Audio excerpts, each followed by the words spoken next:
Robots are taking over the world and replacing the need for humans doing your job, right? The CPU is a neural net processor. This is it. The robots are coming for our jobs.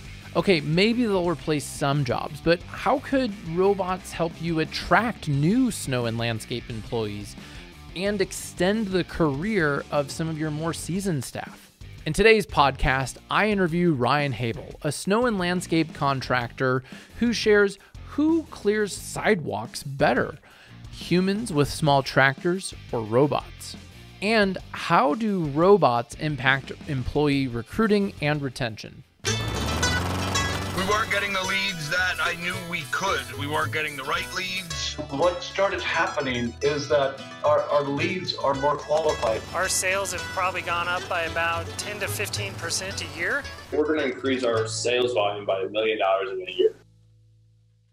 Hey everyone, Jack Jostes here, and welcome to The Landscaper's Guide. This podcast is all about helping the snow and landscape industry grow through sales, marketing, and leadership ideas. I'm excited to share today's interview because it inspired a new way of thinking about how robotics impact the human employees of my snow and landscape clients. And Ryan is a great speaker. In fact, he was on the autonomy panel at SIMA's symposium in 2022. That was a great conference, by the way. I can't wait to go to the 2023 conference in Connecticut. Now, before we dive into today's interview, if you haven't already received a copy of my book, The Tree of Good Fortune, The Landscaper's Guide to Modern Sales and Marketing, I'd love to send you a free copy so you can implement the proven strategies that are working for snow and landscape contractors all over North America. So go to treeofgoodfortune.com and I'll ship you a book. And now let's hear the conversation with Ryan about robotics.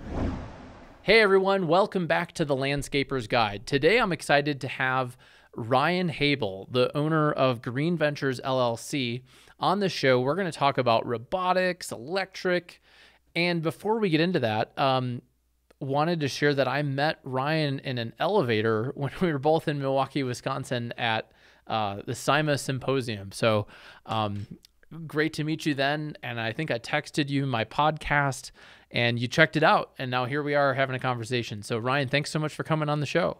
Thanks for having me, Jack. Really excited. Tell us a little bit, what is Green Ventures LLC? How many employees do you have, and what services do you do? Oh, and where are you? Okay, so Green Ventures Landscape Care, we're a small family business out of Waterloo, Ontario. We have about 25 snow employees, and we ramp up to about 35 employees in the winter or in the summer. I'm a fourth generation landscaper. This is kind of my family's second company, and it's 8 years old currently. Wow, that's really cool. So how old were you when you mowed your first lawn? Oh, geez.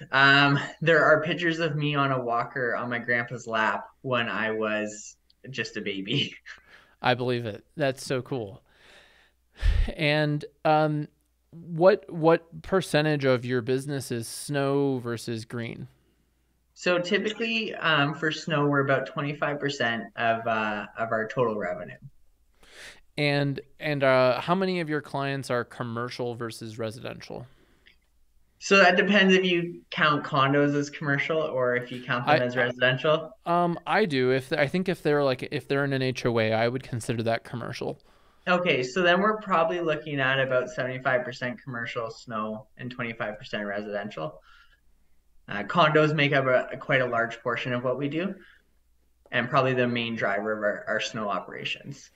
Well, cool. So talk to me about robotics. And were you speaking at SIMA? Yeah, so I was on the autonomy panel that was at SIMA with Michael Mayberry and Joe Langton. And our panel was kind of talking about all things automation, mostly focused on the snow removal side.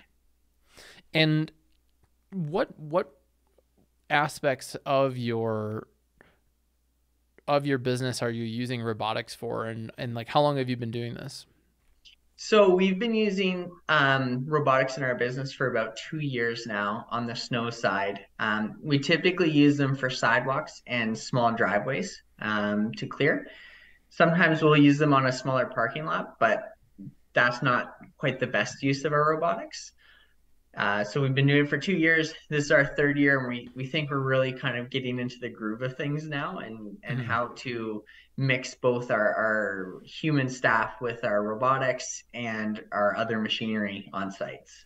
Yeah, that's interesting. Sidewalks are the bane of everyone's existence, and many contractors are hiring shovelers to do that, and shovelers are hard to come by right now. How does the quality compare using a robot versus a human? So that was definitely a concern of ours when we first started. We typically had been using small tractors to do sidewalks. A small tractor still tends to do it a little quicker and a little cleaner, but the robots can do it more often and give you kind of a better result overall, since you can run them, instead of just once during a snow event, you might be able to send them out 2 or 3 times during the same event. And so on the quality side, being it was such a concern to start, we've been quite impressed with what we've seen. From a pricing standpoint, what do you charge? How is the pricing for the customer different when we're having a human running a tractor versus a robot? So typically when we're billing it out, they're billed out at a cheaper rate than the human and a tractor, just because they cost less to run. Most of the contracts that we're using them on are all inclusives. So the client actually doesn't see a huge difference in they don't see a difference at all in their billing. For sure. Okay. So when you factor in the capital to buy the equipment, is it profitable, or how long does it take for that to become more profitable than the human with the tractor? So right away, they're more profitable on like a per meter basis, if you want to, or per yard basis for you guys. They tend to be more profitable. Where they kind of struggle is they're not as quick overall, but where they end up kind of winning out over a human and a tractor is with how long you can run them for. A human and a tractor have limits, whereas a robot doesn't have those same limits. So you can run it for 18 hours straight, and you're not going to be worried about it running into a lamppost because it's too tired, right? And so that's where you start to edge out the human and the tractor. And so how has this impacted your staffing needs? Has this alleviated or reduced some of the pressure for hiring people, or how does it impact your team? So I would say the best thing about it is it helps attract staff members to come here. We have been very lucky that people don't see our robots as taking jobs, but they see it as a way to multiply what they can do and give them more time off during, smaller snow events, where before we may have needed 8 guys to do, but now we can do it with 4 and 4 robots. So that's really helped on that end. Where it saved us is during COVID. In Ontario, we had some pretty strict restrictions. So if someone was to get COVID, it was like 10 days gone right off the bat. And so during snow season, that could devastate you, right? Especially when we're running 20 to 25 staff. If we had 2 people sick, that's 10% of our workforce right there. And so knowing that we had these robots that could run no matter what, it really helped kind of buffer a time where a lot of people are getting sick. The robots can't get COVID? No. It's quite nice. Yeah, that's definitely that's one of the selling points that I share about making video content in your marketing, is that if you make a video one time, it works every single day without fail.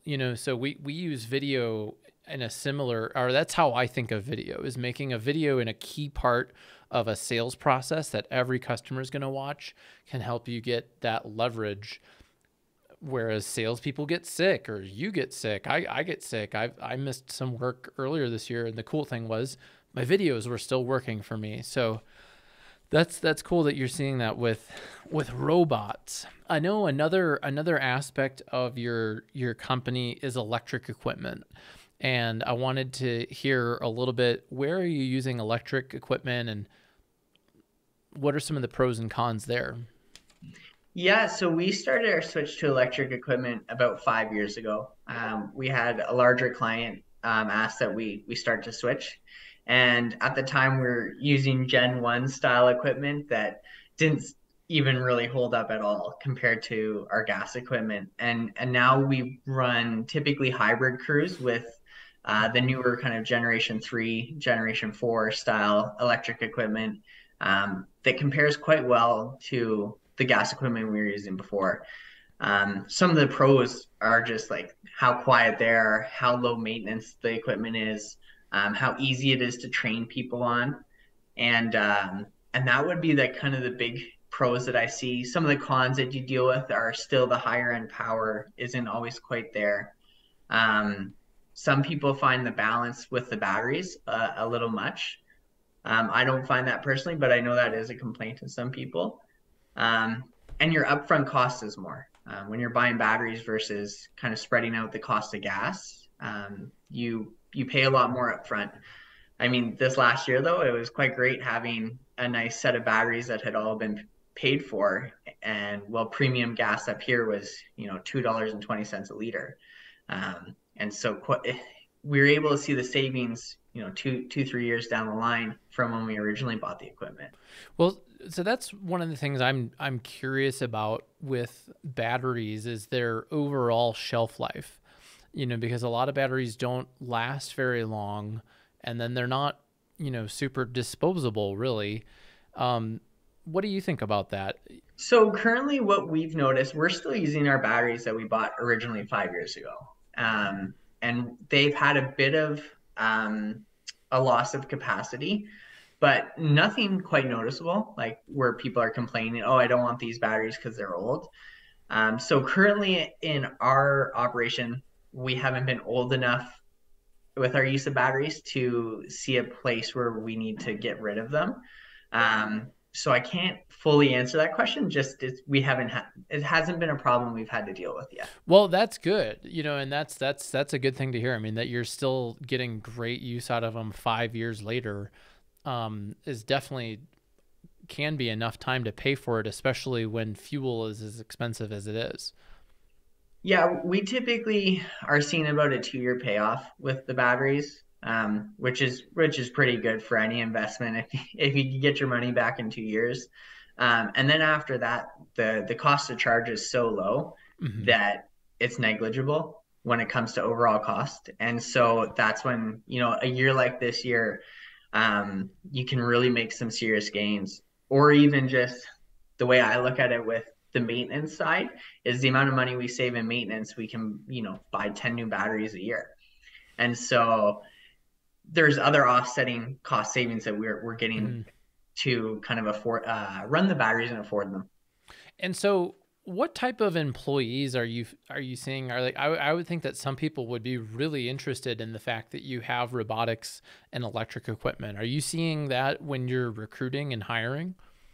Yeah, I think it's definitely been a big driver, especially with younger staff, how excited they can be about electric, robotics, stuff that, we watched TV growing up thinking, oh, is this actually possible? Like looking into the future. And so I think we've been able to attract a lot of younger staff about that.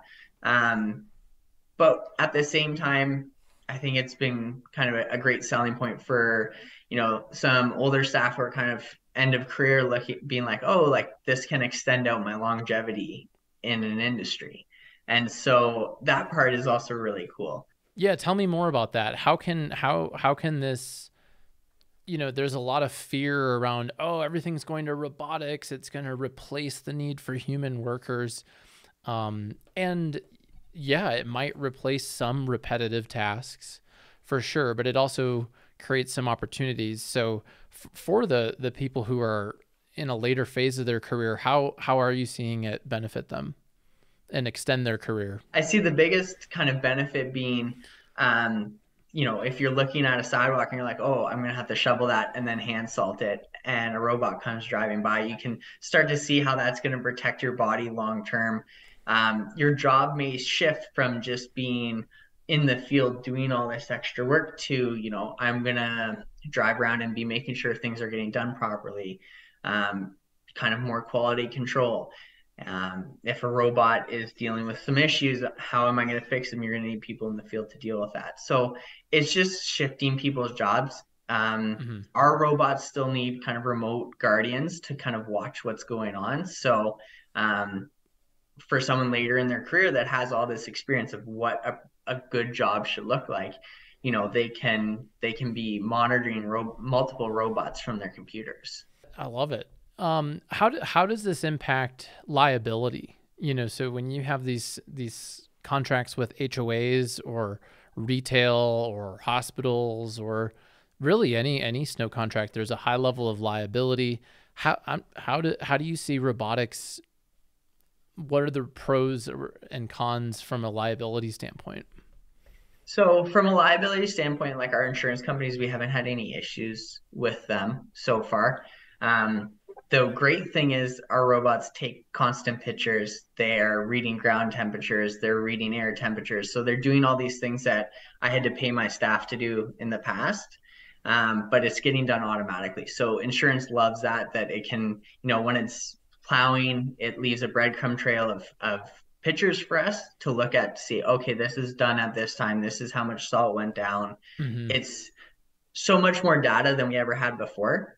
Even the best intentions, when you're like, hey guys, record all this stuff. Well, you're in the middle of the night and you've already worked for 6 hours.